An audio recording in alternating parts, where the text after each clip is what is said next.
watching the video today. On today's video, we're going to be talking about minerals. Do you use minerals? Is it worth it? Is it legitimate? Is it a practical use for you? Is it a wise investment?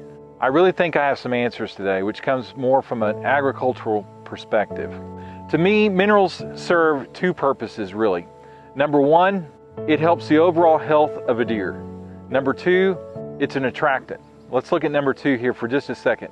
Why are deer attracted to minerals? Is it the smell? Is it the taste? Is it the salt in the mineral that's driving them to it?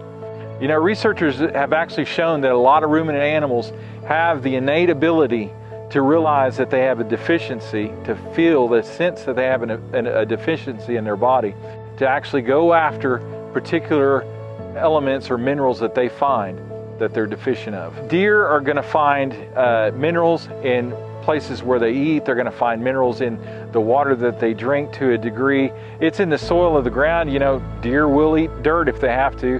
So I raise goats, and I can tell you from an agricultural perspective that if goats don't have proper mineral, they're not going to be healthy, and they're going to get sick, and they're eventually going to die.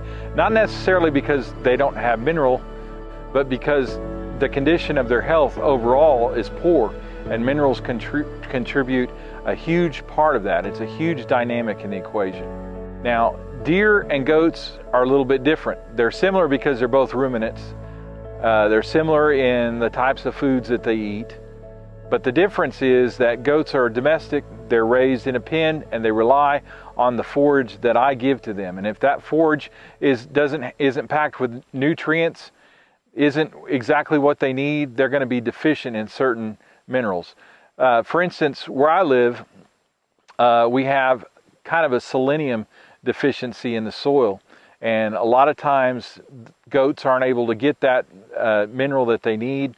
And as a result, when they have their kids, a lot of times the kids just can't stand up. They have what they call weak leg syndrome, and they just absolutely can't move. So deer are very similar in the same way, except that they're not bound, you know, by a fence. They can go anywhere they want to, but they still have the same limitations when it comes to getting the minerals that they need. It's based on how healthy the soil is and how healthy the forage is for them, how rich the forage is for them. And, you know, a lot of people say, well, if I put out a mineral block out in the middle of the woods, is it really going to impact deer? And probably not so much. It'll impact a few of them. You'll have a deer in that area that's going to hit that mineral all the time, but, you know, a deer that may be a mile from there or half a mile from there, he's not going to hit it. Well, people would say, well, then what's the point? Why give deer mineral? Because I have a small place and I can't make sure that they have enough mineral. You know, they have to be there in order to consume the mineral. Well, the thing that I would point out to you that's a reality is dominant bucks are very, very territorial.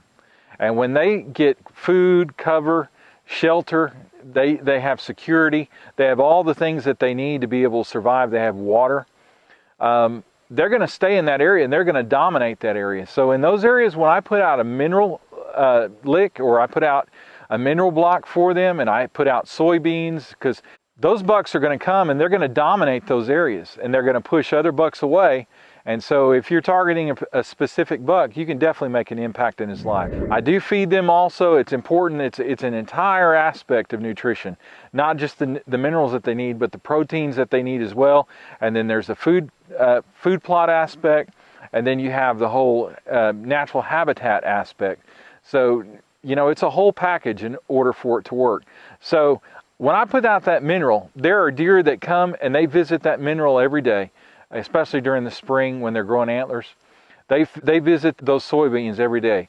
They visit the food plots every day. Those big bucks are there. I try to stay out of there and not spook them. I do go in there and you know, drop off new mineral and bags of soybeans.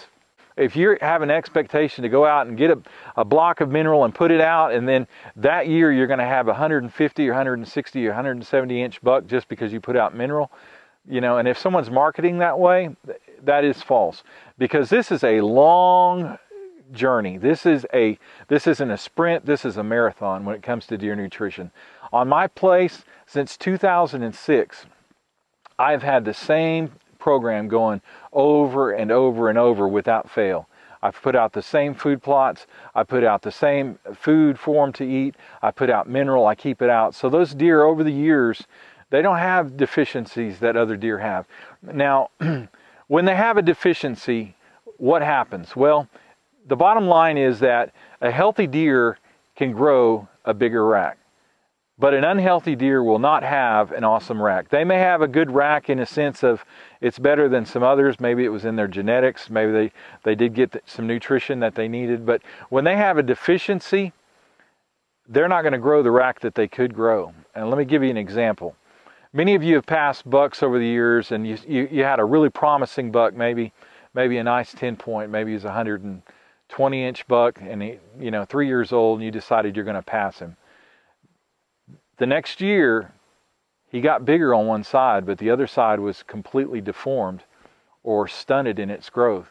Well, the reason for that is he likely suffered some type of skeletal injury, some type of body injury, and his antlers responded in that way. Because, wildlife biologists have proven that deer store calcium, they store the minerals in their flat bones, and then the bucks draw on that every year. Now, it's not just about the bucks either, because the does, they draw as well. Remember, they're building a little body or two or three inside of them that's identical as they are, but smaller. It's a huge draw on them. When they go through that lactation period, when they go through that gestation period, and then the lactation period, it's huge. It really draws on them. So it's important that your deer are healthy. So I do spend money on minerals. I don't spend a lot of money on minerals. Where can you get minerals? What kind of minerals can you put out? The main thing is to remember to be consistent. And you can go and I've had people say, oh, you can just go to an agricultural store and buy any mineral block for, that's made for cattle, and you can put it out there. Well, you sure can. And you're likely paying for some minerals that deer don't need, and you're probably not getting some minerals that deer really do need. So there's going to be a deficit there right off. But you can do that, and it is better than nothing. But the thing that I found is there's a lot of reputable companies out there that do make mineral. I think of Whitetail Institute. They actually spend a lot of time and research and money into getting mineral together, exactly what a deer needs, and it comes in a bag, and I've used that before, and it's great. But I prefer something a little more simple, and maybe it's not just ideal for whitetail deer, but it is cheaper. It does make a difference, and it's easy. I like Trophy Rock, and I buy that a lot, and I put it out. But you can do that, and as long as you're consistent, you'll make a difference. Just remember, this is a marathon. It's not a sprint. You're not going to see instant success in the first year. You're not going to maybe see success in the second year, but know this, that the underlying current is that your deer are going to be healthy. They're going to have everything that they need nutritionally. You got your food plots out. A lot of people don't want to do this, and that's fine. I'm maybe talking to people that either have their own land or have access to land that someone allows them to go in and do some management on. I get that. I've hunted public land before. If I'm hunting out on public land, it doesn't matter. I get that.